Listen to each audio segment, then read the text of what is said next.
तो hello friends, welcome to my YouTube channel. So friends, आज के वीडियो में मैं आपको बताने वाला हूं कि आरआरबी एएलपी का जो वैकेंसी है उसका फॉर्म कैसे भरेंगे। ठीक है, तो गाइस मैं आपको पूरा इसमें step by step form fill up करके बताऊंगा। तो बस आपको ना वीडियो पूरी लास्ट तक देखते रहना है। तो चलिए वीडियो को स्टार्ट करते हैं। सो फ्रेंड्स, आपको ना सिंपल सा गूगल पे डायरेक्ट आके ना डायरेक्ट सर्च करेंगे rrbapply.gov.in। तो ये इसका ऑफिशियल साइट पे आपको भेज देगा। अदरवाइज मैं वीडियो के नीचे डिस्क्रिप्शन में भी ना इसका लिंक नीचे दे दिया हूं। अगर आप लोग वहां पे भी क्लिक करेंगे ना तो डायरेक्ट इसका यहाँ पे आप लोग आ जाएंगे। तो गाइस यहाँ पे आपको आने के बाद से ना सबसे ऊपर में यहाँ आपको देखने को मिलेगा यहाँ पे अप्लाई। तो गाइस आपको ना सबसे पहले ना अप्लाई पे जैसे क्लिक करेंगे ना, यहाँ पे अप्लाई पर जैसे क्लिक करेंगे तो यहाँ पे आपको दो ऑप्शन देखने को मिलेगा, create an account and already have an account. मैं आपको बता दूं गाइस, अगर आप लोगों ने पहले से इसका अकाउंट बनाया है, यानी कि पिछली बार जो इसका वैकेंसी आया था उसका फॉर्म भरे, तो आप लोग को ना क्रिएट एन अकाउंट पे नहीं क्लिक करना है। आपको ना बस आपको लॉग इन करना है। आपको यहाँ ना ऑलरेडी हैव एन अकाउंट पे क्लिक करना है। और अगर आप लोग ना पहली बार इसका फॉर्म फिलअप कर रहे हैं, भरना चाहते हैं, तो आपको ना नया अकाउंट इसका रजिस्ट्रेशन करना पड़ेगा। तो आपको जस्ट ना क्रिएट एन अकाउंट पे क्लिक करना है। तो चलिए मैं आपको दिखा दूं। आप लोग जैसे क्रिएट एन अकाउंट पे क्लिक करेंगे तो ऐसा इसका सिंपल सा आपके पास इंटरफेस आ जाएगा ना।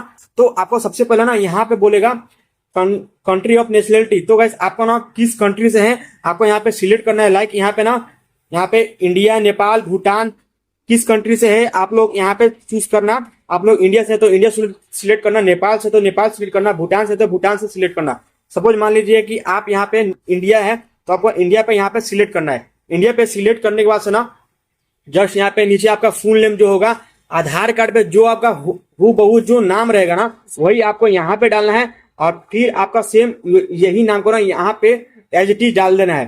बिल्कुल आपका गलत नहीं होना चाहिए। और आधार कार्ड में जो नाम है वही आपका नाम मार्कशीट में भी होना चाहिए, आपके डिग्री में भी। ठीक है, नहीं तो आपका फॉर्म रिजेक्ट हो सकता है। नेक्स्ट आपको नीचे आपको देखने को मिलेगा have you change your name. अगर आप लोगों ने आपका नाम चेंज किए हैं तो यस पे क्लिक करके आपका जो ओरिजिनल नाम है वो फिलअप करना है। अगर अदरवाइज आपको नो पे क्लिक कर देना है। ठीक है, तो नो पे क्लिक करने के बाद जस्ट अब नीचे आना है, आपको डेट ऑफ बर्थ पे सिलेक्ट करना है। तो आपका जो भी डेट ऑफ बर्थ है ना वो यहाँ पे सिलेक्ट करके ना आपका जो भी डेट ऑफ बर्थ होगा वो यहाँ पे आपको सिलेक्ट करके एज इट इज डाल देना है।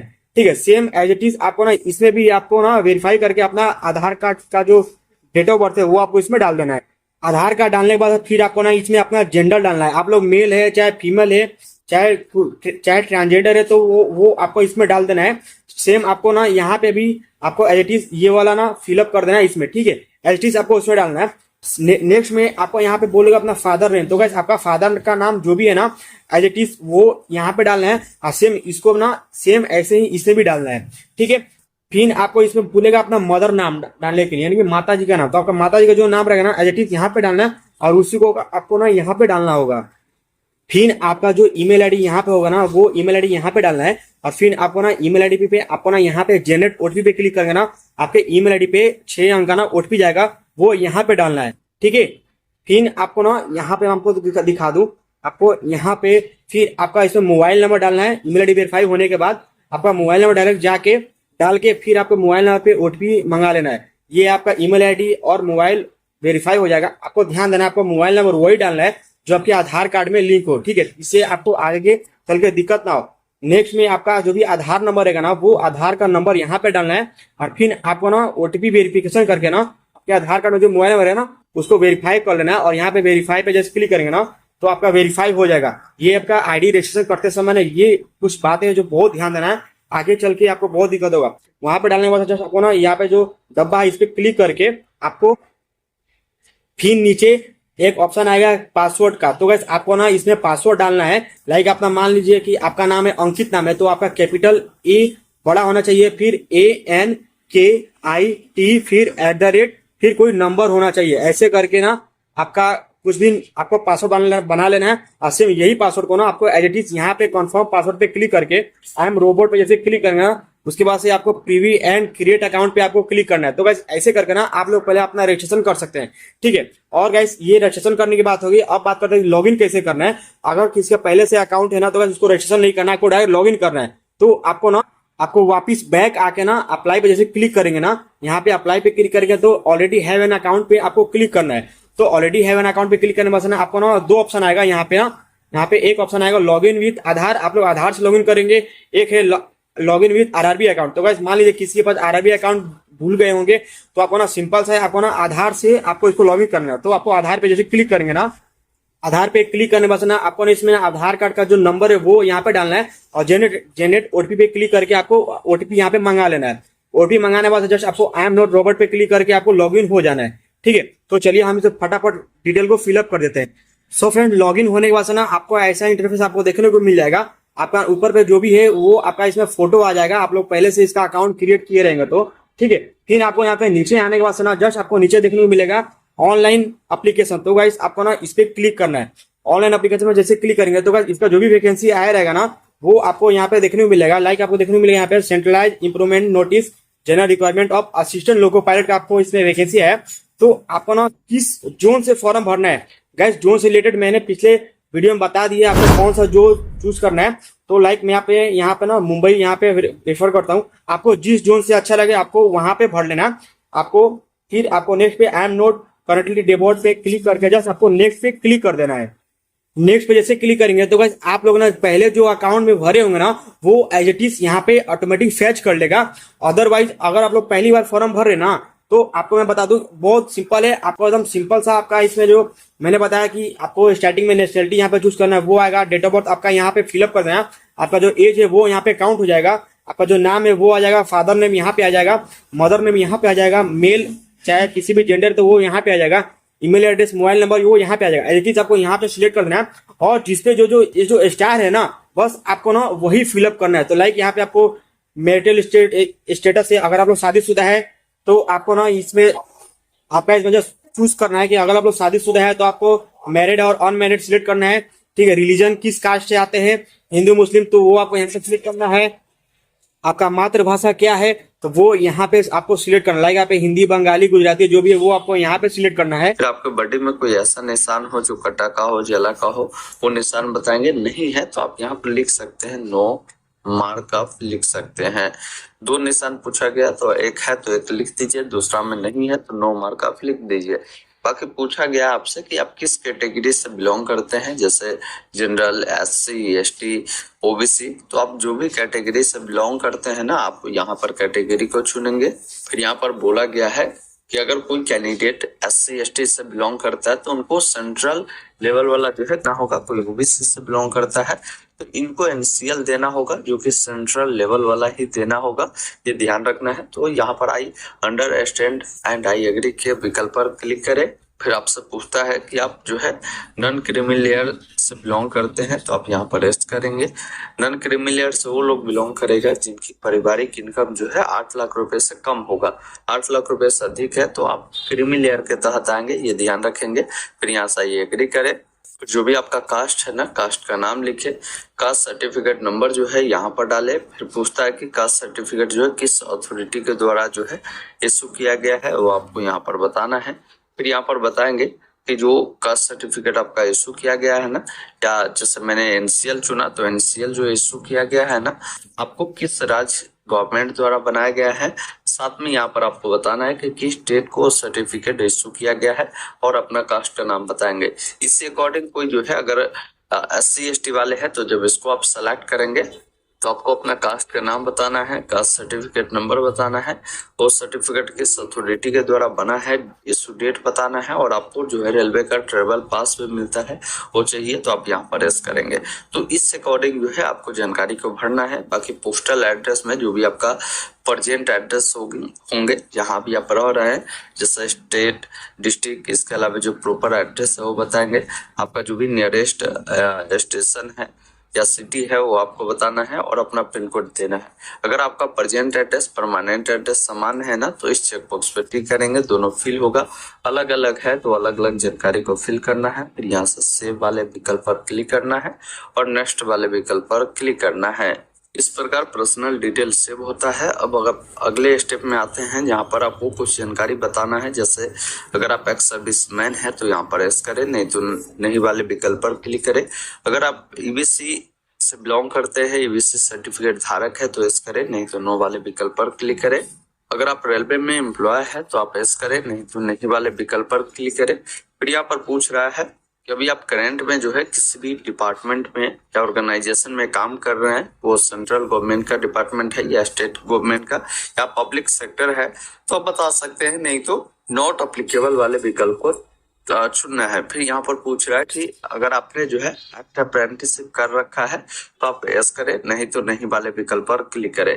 अब यहाँ पर देखिए बैंक की डिटेल देनी है जो कि फ्री रिफंड के लिए है, जिसमें सबसे पहले बताना है कि जो बैंक अकाउंट है किनके नाम से है, उनका नाम आपको यहाँ पर देना है। साथ में यहाँ पर आपको बताना है कि जो अकाउंट नंबर है वो कितना है, अकाउंट नंबर को डालेंगे, अकाउंट नंबर को दोबारा कंफर्म करेंगे, आईएफएससी कोड डालकर कंफर्म करेंगे ना, तो यहाँ पर बैंक का नाम, साथ में यहाँ पर देखेंगे ना रिफंड जो आपको मिलेंगे किस बैंक में मिलेंगे उसका जो भी एड्रेस है ना आपको यहाँ पर देखने को मिलता है, करना है और नेक्स्ट वाले विकल्प पर क्लिक करना है। इस प्रकार ये डिटेल सेव होता है। अब जैसे नेक्स्ट करेंगे, अब आप अगले स्टेप पे आते हैं जहाँ पर क्वालिफिकेशन की जानकारी देनी है। तो मैट्रिक का सबसे पहले जानकारी आपको देना होगा कि मैट्रिक जो आपने किया है ना वो किस राज्य से किया है, किस जिले से किया है, किस बोर्ड से किया है, उसका नाम लिखेंगे। आपका मैट्रिक जो पास किया है ना आपने वो कब किया है, वो पासिंग ईयर यहाँ से सर्टिफिकेट की जानकारी जो है बताएंगे कि कब पास किए। उस सर्टिफिकेट पर आपको मेंशन होता है नीचे में, वो साल, महीना और डेट को डालेंगे। फिर जो भी रोल नंबर है उससे डालेंगे और मैट्रिक का जो भी आपके पास सर्टिफिकेट है ना उसका सर्टिफिकेट नंबर और सीरियल नंबर यहाँ पर डालेंगे और एक ऑप्शन मिलता है अपडेट का, जिस पर आपको क्लिक करना है। इस प्रकार आपका मैट्रिक की जो जानकारी है वो ऐड होता है। अब इसी अकॉर्डिंग मान लीजिए कोई कैंडिडेट 3 ईयर वाला डिप्लोमा इन इंजीनियरिंग किया है तो आप वो इससे चुनेगा, कोई अगर डिग्री इन इंजीनियरिंग किया है तो इसको चुनेगा, या कोई आईटीआई किया है या कोई जो नेशनल एक्ट अप्रेंटिसशिप होता है वो किया है तो इसको चुनेगा। जो भी क्वालिफिकेशन आपने किया है उससे आप सेलेक्ट करेंगे।